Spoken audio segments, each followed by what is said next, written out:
Pria ini menempelkan foto kajol di wajahnya. Setelah itu masuk ke dalam sebuah butik. Lalu di dalam butik jahitan laki-laki ini ditolak oleh sang penjahit mengatakan waktu lebaran hampir tiba. Namun ketika melihat ada artis yang datang, penjahit ini kaget berkata, "Ada yang bisa saya bantu?" Lalu artis memberikan baju untuk dijahit. Tapi kali ini penjahit menerima berkata, "Mau dijahit seperti apa, Nona? Buatkan saya kain sari," ujarnya. Laki-laki yang melihat itu protes mengatakan katanya tidak menerima jahitan lagi, tapi kenapa punya dia kamu terima? Sementara aku kau tolak. Tapi penjahit ini malah tersinggung lalu mengatakan, "Coba saja kau lihat wajahmu, bandingkan dengan dia."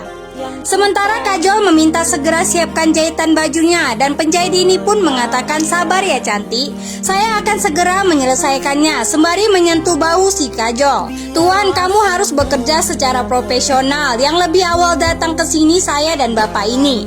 Jadi selesaikan dulu jahitan kami berdua." Akan tetapi sang lelaki tidak terima, meminta dia yang didahulukan.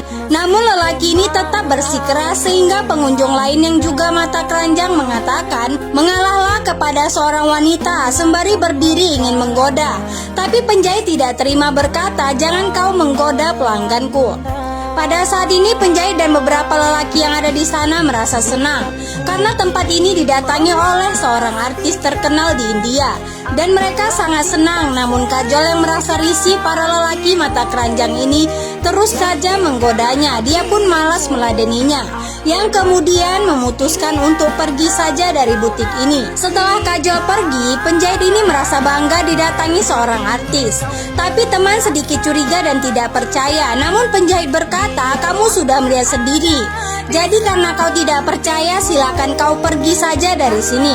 Sementara kedua lelaki ini masih saja berdebat ingin didahulukan menjahit pakaiannya. Namun penjahit yang terobsesi kepada kajol menolak keduanya karena dia ingin menyiapkan jahitan si kajol terlebih dahulu. Sontak membuat kedua orang ini kesal lalu memutuskan untuk pulang saja. Kini dihadang oleh si kajol. Sontak dia kaget, tapi saat itu kajol membuka topeng yang ternyata dia seorang pria. Lalu berkata dia juga sebelumnya ditolak oleh penjahit itu. Namun setelah menggunakan topeng, kajol barulah dia menerima yang lalu menyuruh lelaki ini untuk mengikuti trik yang dilakukannya. Dan harinya kajol kembali mendatangi butik tersebut untuk menjahit bajunya. Tentu saja penjahit mata keranjang dengan senang hati menerima. Tapi tiba-tiba kajol yang asli datang. Sontak penjahit bingung lalu bangkit menaiki meja itu. Kemudian dia membuka wajah dan dia sangat marah karena ditipu oleh kedua orang ini.